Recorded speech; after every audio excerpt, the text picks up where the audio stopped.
going to conduct a parole interview with you. At the appropriate time, we'll allow the participants who've indicated the willingness to speak and to have input to talk. You have your girlfriend, Miss Kristen Stakowski, is here with us on Zoom to speak today.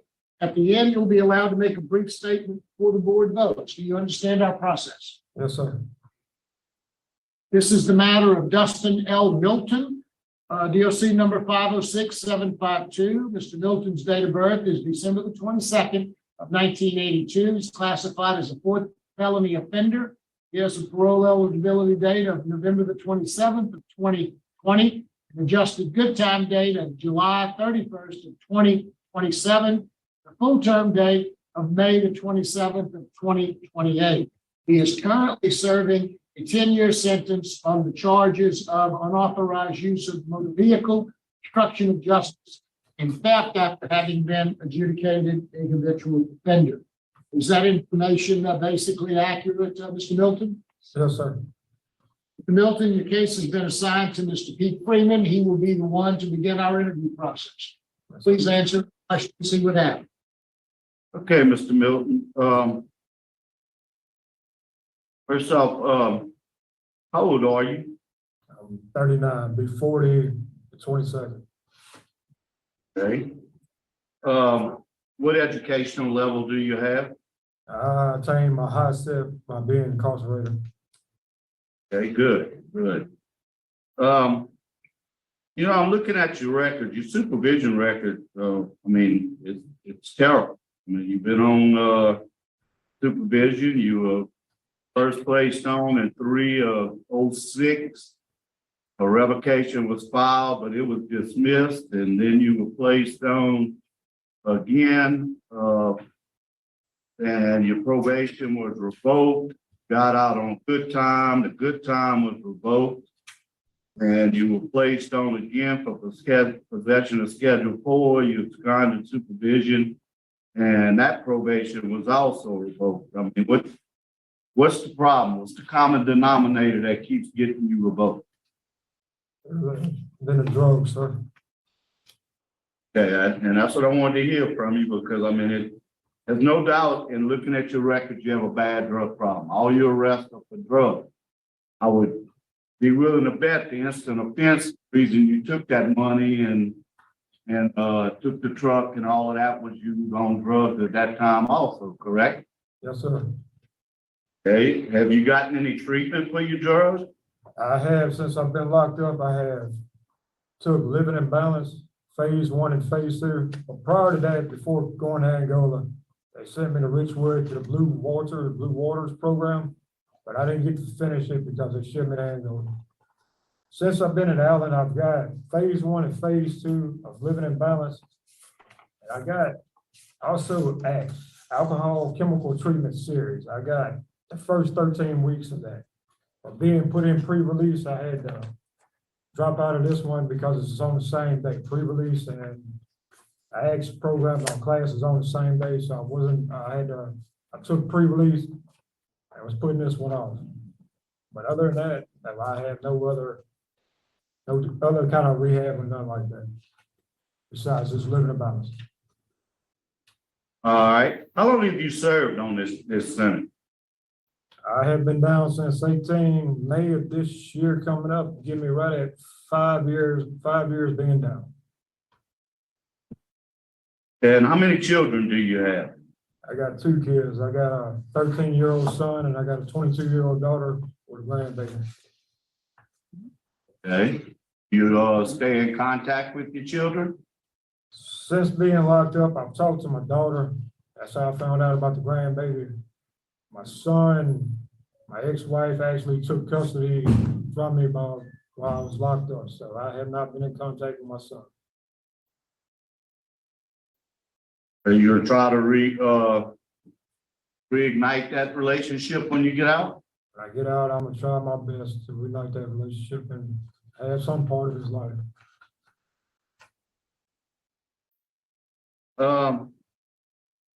Your disciplinary record, Mr. Milton, I mean, you've gotten 10 write-ups since you've been incarcerated in 5 years. Your last one was on 7/19/21. And plus you've had 2 for intoxication. So you're still battling your drug problem, aren't you? Yes, sir. Well, when I was at the Angola, and got kicked out of the reentry program. Yeah, it's been a battle. I can't even lie. Just recently I remember sitting in the cell blocks December 20th, or December 22nd, my birthday of 2020. Wanting to get high and something just told me not to. And since then, I have not touched nothing or even thought about doing drugs. Needless to say, it's still a battle. Are you consider yourself an addict? Yes, sir. What's gonna be your transition plan if you get out with regards to your addiction? Transition plans is probably gonna be, gotta have some kind of security blanket. Drug test every week on my expense or something with a probation officer till he thinks that I'm good enough, and just gotta stay away from what I'm used to doing. All right, your institutional record is fair, you're in medium custody. Law enforcement, as is to be expected, they are opposed. The victim is unopposed to your release.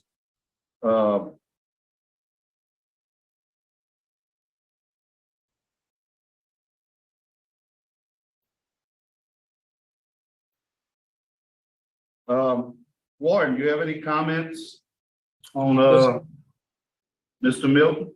Yes, sir, Ms. Freeman. Myself and Mr. Milton just talked just the other day and discussed with him on my concerns, which is that he had to receive some extensive substance abuse treatment. He definitely needed it. The goal is to make sure once you get out that you stay out. I totally agree with you, Warden. Mr. Milton, if I was to recommend that you go to a 9-month inpatient DOC facility, would you accept that recommendation? Yes, sir. I have no further questions. Thank you very much. I see, Mr. Milton, you had a conviction for theft in 2020. When was that offense committed? I can't seem to find it in the record. What the theft charge? Yes, sir. It was in 18. It was with the. Oh. It was unlawful use of a vehicle and theft over. I forgot what the amount was. Went to my parish, and they offered me the reentry program. The reentry program, you know, we signed a bill or a waiver saying that if we mess up, they had the right to bill us or whatever. They used the theft. First theft I ever had, but they used that one for me. And I had to get the obstruction of justice in court to get 10 years to go to Angola. Okay, so you didn't complete that reentry program and then go. You got kicked out. That's fine. Oh, okay, okay. And that's why you got that this one there, 128 or 20. Okay, Yeah, I think so. Yes, ma'am. sir. I think so. Yes, ma'am. Yes, ma'am. All right, that's all I had. That clears it up for me. Thank you. Thank you very much. Now we'll hear from Ms. Stokowski.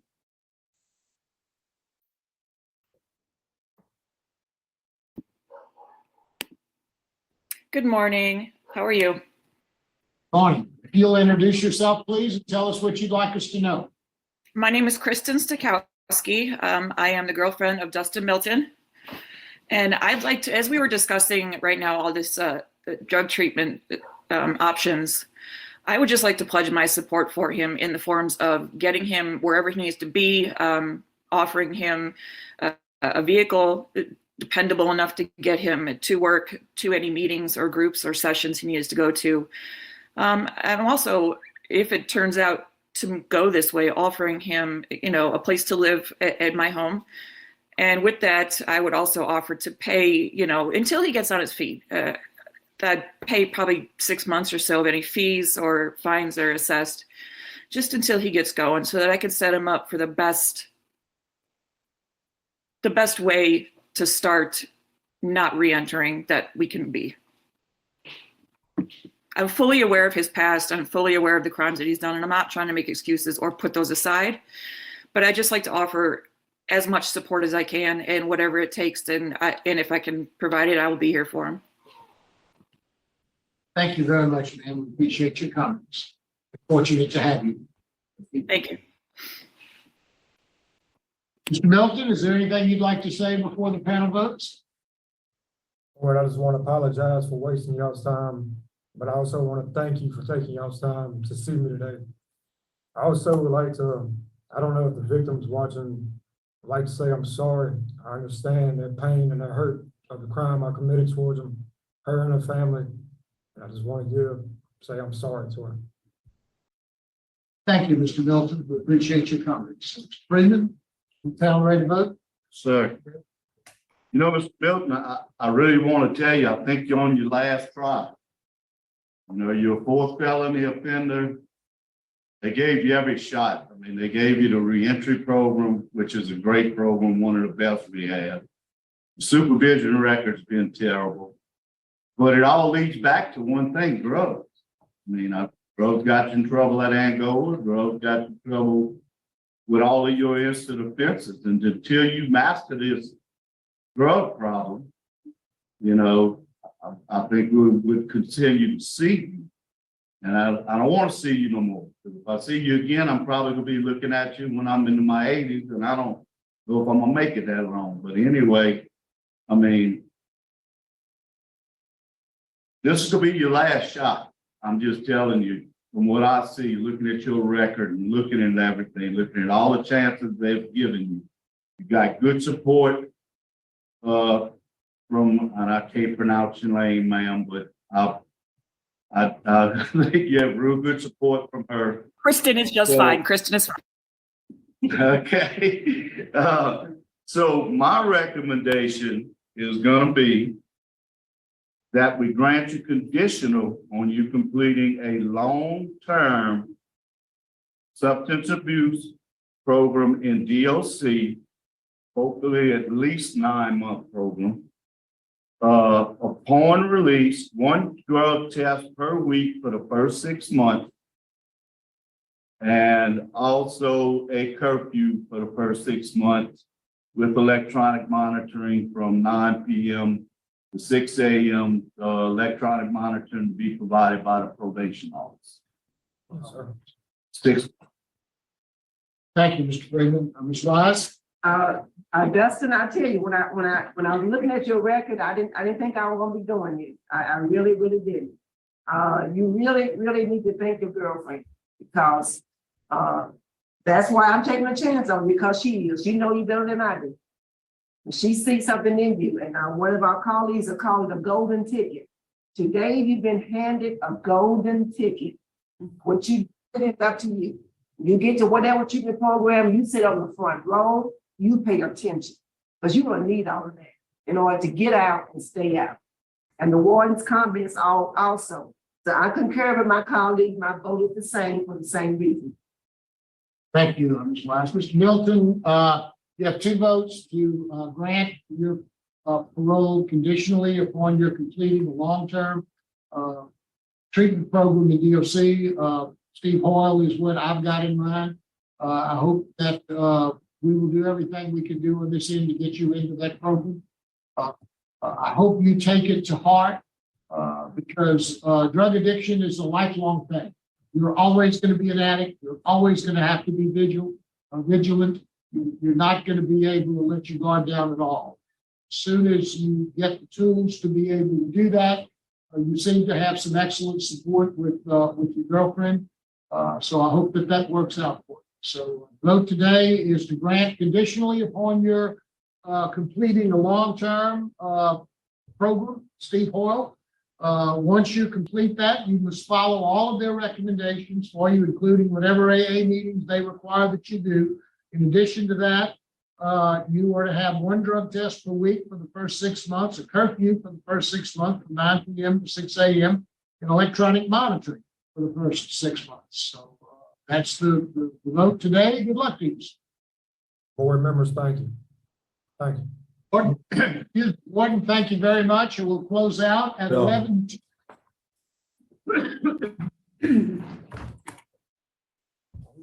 Congratulations. Good luck to you. Warren. Okay, so let's try to unpack that. I was, I was frankly surprised too. And I do think the board members went in there not expecting to grant him. It's interesting that they, well, it's what the warden said, but then also the girlfriend, his girlfriend had so much sway. She did give the impression of someone that was sober, someone that is serious, and understands this situation that she's in.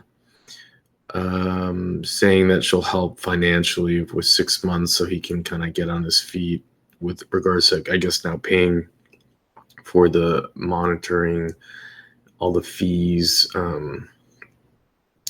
So he's gonna go through a program. They have to try to get him into one, and he's gonna get accepted, then enrolled. Be maybe a 9-month program. It could probably be, who knows how many months it'll take for him to get into one. I don't know how often the cycles even start, right? Like, what if it doesn't start for 3-4 months? I just don't know. I was surprised that they weren't, he's been in for 5 years on a 10-year sentence. He's been in so many times before, and there was no mention of like AA. And was that because it wasn't available to him, or he just simply missed it? Because usually they're really hard on inmates that don't attend like AA. So I'm not quite sure, why they just weren't. But to go through a 9-month program, and then I guess assume that the 9-month program is going to have their own stipulations, because I was also surprised that they didn't say you have to have. So they said you do the one drug test a week, but they didn't say that you have to go to AA 3 times. They often say that, and go to AA, twice a week or something. And they didn't add that stipulation either. And you just think that for someone who is struggling so much with sobriety, that having AA, that having a sponsor, that those things would really help someone. So maybe it's because they think that, let's say, Steve Boyle would mandate for him. I don't know. I don't know that part. I'm not sure. I could have seen something like this definitely going another way. I'm pretty sure I've seen hearings where they weren't in such a good mood, but and it like he said, if he gets busted one more time, if he fails one more time with the number of felonies he has, he could get another 20-year sentence, and for an habitual offender. So for his sake, I really do hope that he can stay out of trouble. It just takes one mess up.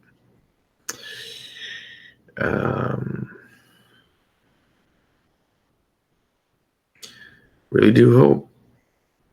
But it will be more time. It's not like he's getting out right away, right?